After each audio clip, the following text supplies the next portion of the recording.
Hello guys, how are you? My name is Sabir. This video I am showing you how to take a screenshot on Windows 10. So guys, first search in Google lightshot.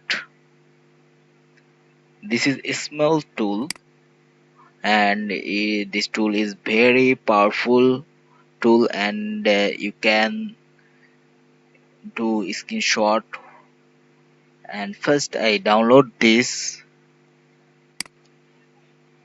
and after download this you need to install this. I already installed it. So now I search in light short. Okay.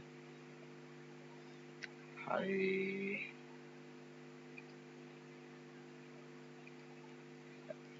and click on light short. Then I choose this area screenshot.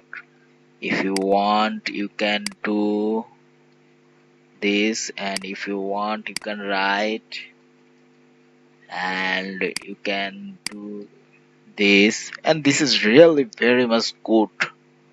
And if you want to upload in cloud, you can do also this.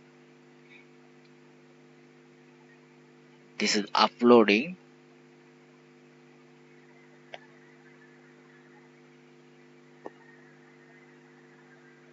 Yes, you can share this URL anyone, and anyone can see this URL, and this is really amazing tool. So guys, I think this tool is help you. So guys, if you like my video, please subscribe my channel. Stay with us.